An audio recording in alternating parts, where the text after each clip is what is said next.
Hello and welcome back to the Baggies Podcast YouTube channel, where of course we're giving you all the latest news, views and opinions on all things Albion. Today, back again with another match preview, this time for a big game against Blackburn Rovers this weekend. It kicks off at 3 o'clock away at Ewood Park, only the second away day of the season. Obviously had 2 home games on the run now, both resulting in wins, and we're all looking forward to this one after an astounding 4-0 victory against Sheffield United in midweek. So we're all looking forward to this one. But before we get into this match preview, where we'll be giving you all that jazz about the opposition, a bit of an opposition report, what we can expect from Albion, what sort of lineup we might play, and a predicted score from me, make sure you subscribe to the Baggies Podcast YouTube channel. We're aiming for 1,000 subscribers by the end of the year. That's right, 1,000. So we're a little way off, but not too far. It's reachable. So make sure you subscribe to the Baggies Podcast YouTube channel. I'll keep producing this kind of content for you. Match previews, match day vlogs, podcast, all that jazz. If you want to check that out, make sure you're subscribing because there's plenty more where that came from. But yeah, let's get straight into this match preview. I'm looking forward to this one. Diving straight in with this match preview, let's take a look over to the opposition, because obviously the opposition are on level points with us at the moment in Blackburn Rovers. They've got 7 points so far this championship season, been playing pretty well actually. They've really come to life under Tony Mowbray this season. They've managed to win against Swansea on the opening day. They lost to Morecambe in the EFL Cup, however they got a draw at Millwall and then beat Nottingham Forest on Wednesday night, same night as we managed to pick a victory. So Tony Mowbray, obviously a former Albion manager of ours between 2006 and 9. Tony Mowbray managed the Albion, I'm sure lots of you will know that. However, Blackburn Rovers do have a strong side. They have lost Adam Armstrong, but they've got a lot of money for him. They've got, I swear it was about between 15 and 20 million for him. So they're going to be able to reinvest that in the squad. That won't be by the time kickoff comes tomorrow, but they are going to look a stronger side by the end of the season, I bet. However, there's plenty of players in there to look out for, in my opinion. There's lots of very good players who I think are going to cause some issues for us. The one I'm looking at really is Ben Brereton Diaz, as he should probably be called. He's been playing for the Chilean national team over the past summer, playing in the Copa America, being Chile's hero despite being born in Stoke-on-Trent. He does qualify for Chile, and he's played for England at under 19 and under 20 levels. He was named in the Chile squad for the Copa America, having qualified for his mother, which I think is quite fascinating. But he's now not just Ben Brereton, he's Ben Brereton Diaz.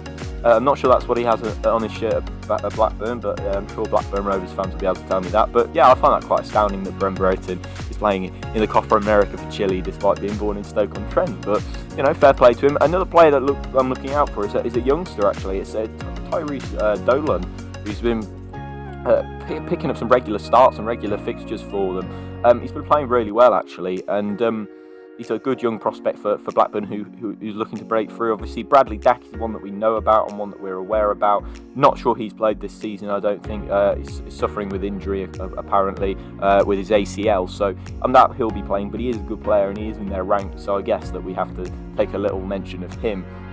It's just a very good, well-oiled team, to be honest. Good centre-back in Dara Lenihan, an Irish player. Obviously going to team up against Dara O'Shea today, a fellow Irish teammate. But yeah, Blackburn have got a good side, and they're picking up results so far this season. They picked up 7 points, sitting in 6th in the table, level on points with us, of course, top of the league at the moment. Not very often you get to say that with West Brom, but yeah, we're top of the league at the moment. And Blackburn are 6th on the same amount of points. They've got +2 goal difference. I think Blackburn are going to provide a really stern test. I wouldn't underestimate this Blackburn side at all, in my opinion. I think they look really decent. And I'm sure that they're going to bring a very good competitive spirit to the side, because they are a good football team. I think, you know, they've got a lot of history as well. Blackburn, they've played, they've won the Premier League, definitely, and they look pretty decent, I think. So we're looking forward to seeing how this game goes in terms of a Blackburn perspective, because they're a good team and we should not underestimate them in any way, shape or form. So in terms of Blackburn, I think they're going to provide a really stern test. Tony Mowbray's got them playing a very organised and reasonably nice brand of football. I think it's going to be interesting to see how we get on against them. Obviously, former West Brom manager Tony Mowbray in there for Albion. Let's go straight into what we've got coming up for Albion. I think we're going to play a slightly different lineup. By that, I would make one change. To be honest, I'd make completely I'd make one change, and that would be for Dean Garner to come out for Matt Phillips. I think that's probably the only change that I feel suit with. I think Dean Garner playing in this narrow front three, I don't think it quite works with him. I want to give him chances, and I want to see him progress, and I want to see him do really well for us. But at the moment, I can't quite see him doing that. I can't quite see him making that impact that we want to see, because he just hasn't quite been on it really. In terms of running at plays, he hasn't really got the ball and the chance to do that. However, I'd expect a little bit more from him in terms of when he does get the ball. He hasn't exactly lit the show up or anything in that respect. So yeah, I'm a bit disappointed, I suppose, with Dean Garner, and I hope that we can bring maybe Matt Phillips in just to bring something a bit different to the lineup, because obviously you can't keep just having the same one over and over again. Yes, it does breed consistency, but yes, it can breed security over places, unnecessary security over places where people think, oh well, I'm in the team now, you're not going to change it, so I can play as badly as I want. I do think it breeds a little bit of that. However, I do think that we can go out and deliver a good performance. In terms of my lineup, I'll read it out for you. I go for Johnson in goal, Matt Clark, who was incredible against Sheffield United. I've discussed this on the podcast, which you should definitely go and listen to, my match reaction podcast to Sheffield United. He looked really, really good. He was just so physical, and I loved it from Matt Clark. He really looked fantastic. So yeah, Matt Clark was definitely my man of the match in that game. So I'm definitely starting him against Blackburn this weekend. Then I'll go for, in the middle, Carl Bartley. Then at the right centre-back, we'll go for Dara O'Shea, who's also looked particularly incredible. Then in wing-backs, we're going for Furlong and Townsend, who I think have also looked really good. And then in the midfield, Mowat and Livermore, who've worked really well together so far, I believe. And then we'll also go for a front three of Matt Phillips. We'll go for the lad up front, Callum Robinson, the goal scorer. And then we'll go for Karlan Grant on the left as well. So yeah, it's a decent side I think we've got going on here. I think I'm looking forward to seeing what we can bring to the game, to be honest, because there's plenty of players in there who can really cause issues for the players. So yeah, I'm looking forward to seeing what happens, looking forward to seeing how we get on in this game. It's going to be a difficult one, certainly, because Blackburn are going to provide a stern opposition and stern team to face up against, and we know that, and we've encountered Blackburn a few times before, really, in terms of when we've played them before. Remember playing them in the Premier League days, probably wearing the black home kit. I remember seeing that. So yeah, but I kind of remember us playing that in that sort of respect. Blackburn Rovers have lost one of their last 10 home matches back in the 11-12 season, but they last visited visited Blackburn in July of 2020.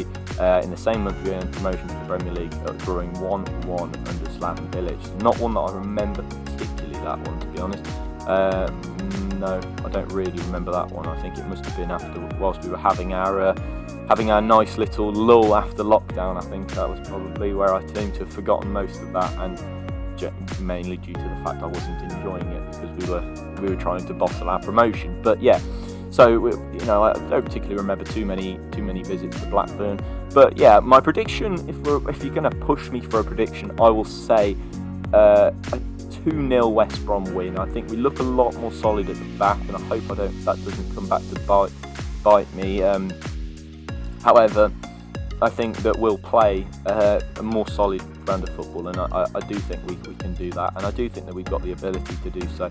But to be honest, I'm really looking forward to it. It's going to be a really good game. Blackburn, it's a nice stadium, Ewood Park. Been there once before, and it's a nice stadium. So yeah, we'll say that for now, and then we're looking forward to this one. I'm going to go for a 2-0 victory. Hopefully you guys are going to comment down your score predictions in the comments below. Hopefully you get that in, and hopefully you get those in, and I hope to see what you guys think about the game in the comments below, because obviously very interesting to see what you guys think about your thoughts on the game. But that does bring me to the end of the Baggies Podcast match preview for this game against Blackburn Rovers. Looking forward to this one. Going to be an excellent game, of course, and hope to see lots of you Baggies there enjoying the game, and hopefully it's going to be a good fixture for Albion. But that does bring me to the end. If you're new around here, please do subscribe. We're going for 1,000 subscribers by the end of the year, as you know, so hopefully you're going to go and subscribe now, and then going to make me very happy by subscribing. But that does bring me to the end of the Baggies podcast, and I'll see you in the next one. Goodbye.